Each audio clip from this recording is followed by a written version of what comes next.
ورحمة الله وبركاته. بسم الله الرحمن الرحيم. إن الحمد لله والصلاة والسلام على رسول الله محمد بن عبد الله وعلى آله وصحبه أجمعين. محترم ناظرین،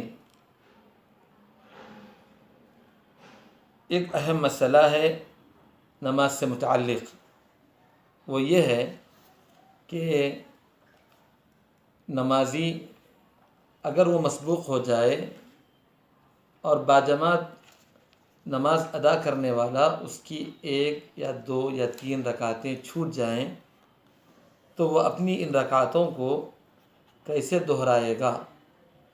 اس سلسلے میں ہمارے مسلک اہل حدیث کے دو داعی حضرات، ایک ہیں جناب ابو زید ضمیر حفظہ اللہ تعالی اور دوسرے ہیں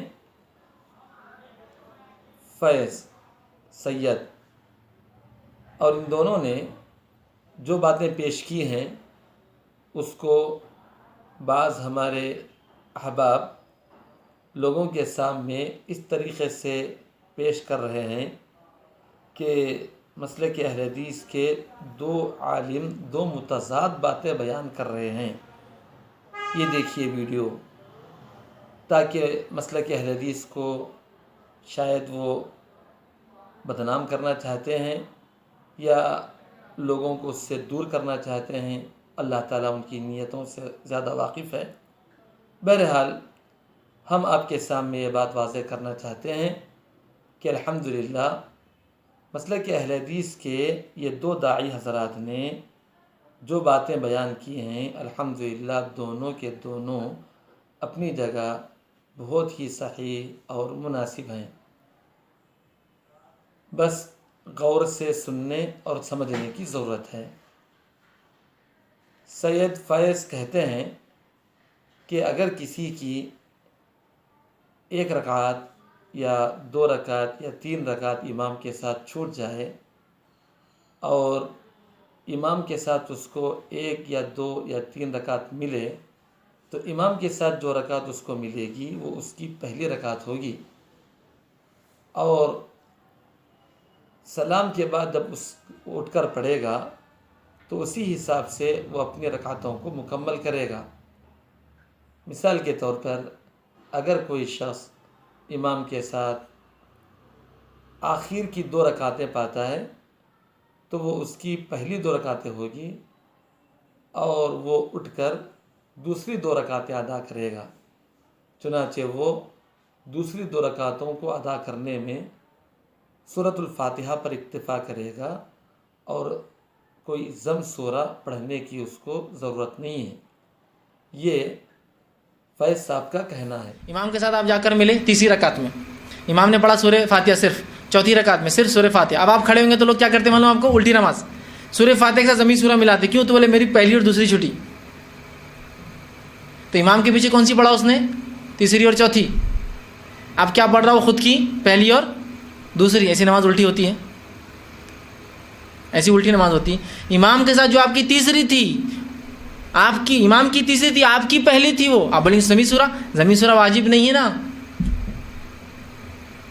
آپ نے امام کے ساتھ جو چوتھی پڑھی وہ آپ کی دوسری تھی، امام جب سلام پھیر دیا آپ کھڑے ہوئے وہ آپ کی تیسری تھی، تو آپ صرف ضمی سورہ اس میں صرف سورہ فاتحہ پڑھیں گے، اور اس کے بعد جو آپ بعد میں کھڑے ہوئے وہ چوتھی تھی اس میں صرف سورہ فاتحہ پڑھیں گے، تو کہ چاروں میں صرف سورہ فاتحہ۔ اور یہ بات صحیح ہے، اس میں کوئی حرج کی بات نہیں، کیونکہ حدیث میں یہ بات ہے کہ لا صلاۃ الا بفاتحۃ الکتاب، کہ سورہ فاتحہ کے بغیر نماز نہیں ہوتی، چنانچہ سورہ فاتحہ پڑھنا کافی ہے۔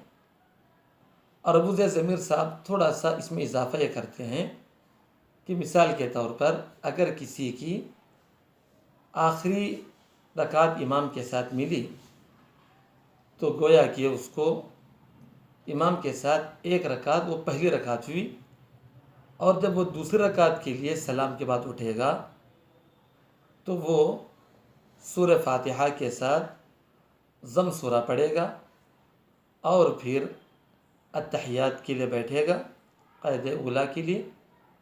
پھر جب وہ دوبارہ اٹھے گا تو صرف سورہ فاتحہ پر اکتفا نہیں کرے گا، سورہ فاتحہ کے ساتھ ضم سورہ بھی پڑھے گا، اس لیے کہ وہ امام کے ساتھ ضم سورہ اس کا چھوٹ گیا تھا، اس لیے وہ ضم سورہ بھی پڑھے گا۔ یہ کہنا ہے ابو زید ضمیر کا۔ 4 رکعت اگر پڑھنا ہے اور امام کے ساتھ 3 ملی، 3 نہیں ملی، 1 ملی، تو کیا کتنی ملی ہے؟ 1۔ اب کون سی رکعت شروع ہوگی سلام کے بعد؟ دوسری میں سورہ فاتحہ سورہ پڑھے گا اور اس کے بعد رکوع سجدہ کرے گا۔ دوسری کے بعد کیا کرنا پڑتا ہے؟ اتحیات پڑھے گا۔ اتحیات سے کھڑا ہو جائے گا۔ اس کی سورہ فاتحہ کے بعد کتنی صورتوں میں سورت پڑھا اس نے؟ 1 ہی بار۔ اب 1 بچی ہے، تیسری میں وہ سورت پڑھے گا۔ پھر سورہ فاتحہ سورت پڑھنے کے بعد رکوع کرے گا، سجدہ کرے گا۔ کتنی رکعتیں ہوئیں؟ 3۔ 1 باقی ہے اس کی، یعنی 4 والی میں 1 باقی ہے۔ پھر کھڑا ہو جائے گا۔ 2 بار تو سورتیں پڑھ چکا ہے، واپس اس سورت پڑھنے کی ضرورت ہے نہیں۔ اب صرف سورہ فاتحہ پڑھے گا، رکوع سجدہ اتحیات سلام، ختم ہوگی نماز اس کی۔ اس کا مطلب ہرگز یہ نہیں ہے کہ ابو زید ضمیر صاحب بھی نماز کو الٹی پڑھنے کی دعوت دے رہے ہیں، ہرگز ایسی بات نہیں ہے۔ غور سے سننا چاہیے کہ چاہے فیض صاحب ہو چاہے ابو زید ضمیر صاحب ہو، دونوں کا کہنا ایک ہی ہے کہ وہ یہ کہتے ہیں کہ جماعت کے ساتھ نماز ادا کرنے والے اگر ان کی امام کے ساتھ جو رکعت ملے گی وہ پہلی رکعت ہی ہوگی، چاہے امام کی دوسری رہے، تیسری رہے یا چوتھی رہے۔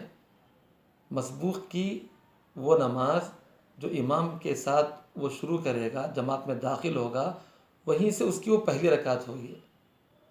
اس مسئلے میں امام ابو حنیفہ رحمۃ اللہ علیہ کا جو موقف ہے وہ یہ ہے کہ امام کی جو رکعت ہوگی مقتدی کی بھی وہی رکعت ہوگی۔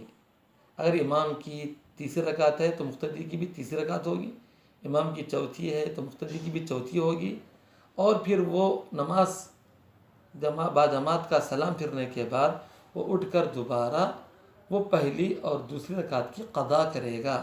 یہ امام ابو حنیفہ رحمۃ اللہ علیہ کا موقف ہے۔ لیکن صحیح احادیث سے جو بات ثابت ہوتی ہے اس کو یہ 2 داعی حضرات نے پیش کیا، اس میں کوئی اختلاف کی بات نہیں ہے اہل حدیث مسلک کے درمیان۔ جہاں تک لوگ یہ سمجھتے ہیں کہ دیکھو 2 عالم 2 متضاد باتیں بتا رہے ہیں، ان کا یہ کہنا غلط ہے۔ مسلک اہل حدیث شخصیت پرستی کی دعوت نہیں دیتا ہے۔ مسلک اہل حدیث میں کتاب و سنت کی بات ہوتی ہے۔ اگر کتاب و سنت کی بات امام ابو حنیفہ رحمۃ اللہ علیہ کی جانب سے ملے تو وہی اہل حدیث مسلک ہے۔ اگر امام شافعی رحمۃ اللہ علیہ کی جانب سے ملے وہی اہل حدیث مسلک ہے۔ امام مالک اور امام احمد بن حنبل رحمہ اللہ کی جانب سے ملے وہی مسلک اہل حدیث ہے۔ تو مسلک اہل حدیث میں شخصیت پرستی نہیں ہے۔ اگر فیض صاحب کی بات غلط ہے تو غلط ہے، ابو ذر ضمیر صاحب کی بات غلط ہے تو ہم غلط ہے کہیں گے، لیکن الحمدللہ دونوں نے غلط بات نہیں کہی، دونوں نے صحیح بات کہی ہے، اور دونوں کی تائید احادیث سے ہوتی ہے۔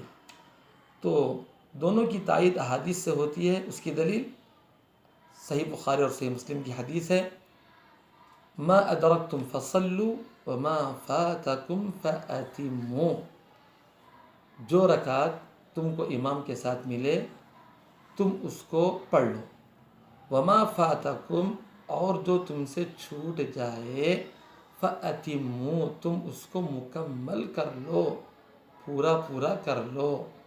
یہ بات احادیث کے الفاظ ہیں، بخاری اور مسلم کی حدیث ہے۔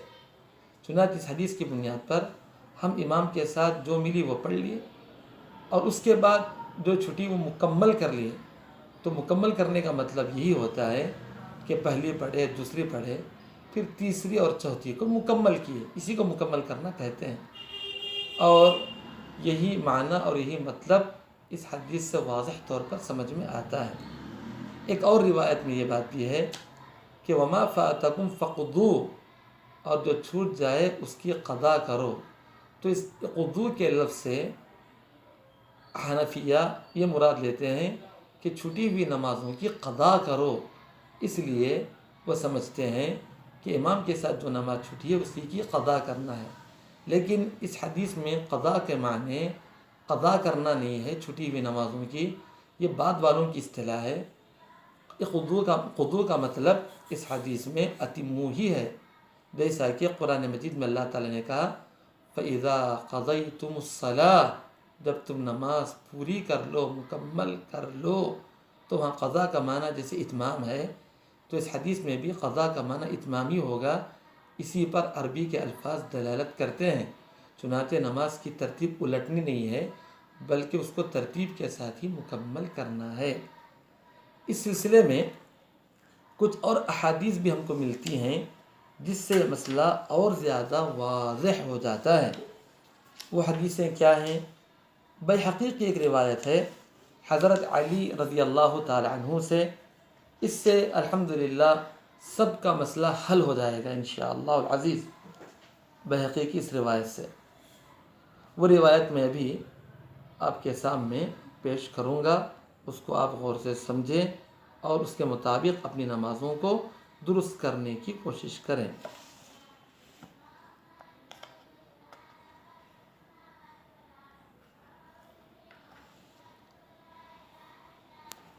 یہ لیجیے حدیث کی کتاب ہے.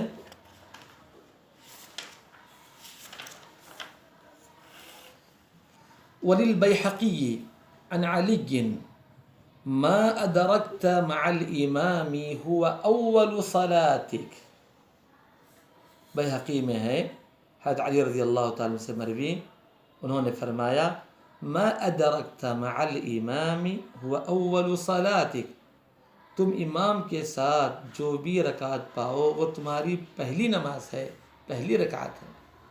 چنانچہ امام کے ساتھ اگر کوئی مقتدی دوسری رکعت پائے یا تیسری پائے یا چوتھی پائے، وہ اس کی پہلی ہی ہوگی. حضرت علی رضی اللہ تعالیٰ عنہ کا یہ قول ہے. اور یہ امام شافعی کا بھی مسلک ہے، اور امام احمد بن حنبل سے بھی ایک روایت اسی طرح ہے، اور امام مالک سے بھی ایک روایت اس معنی کی ہے. چنانچہ اس حدیث نے سارے مسائل کو حل کر دیا. حضرت علی رضی اللہ تعالیٰ عنہ کی عظمت اور صحابہ کرام میں ان کا فہم احناف کے نزدیک بہت ہی معروف ہے. چنانچہ اس مسئلے میں حضرت علی کے اس قول کو ماننا چاہیے ما ادرکت مع الامام هو اول صلاتک، امام کے ساتھ جو تم پائے وہ تمہاری پہلی رکعت ہے، پہلی نماز ہے. اللہ ہمیں حق کو سمجھنے کی توفیق عطا فرمائے، آمین. اللہم ارنا الحق حقا وارزقنا اتباعه وارنا الباطل باطلا وارزقنا اجتنابه. السلام علیکم ورحمۃ اللہ وبرکاتہ.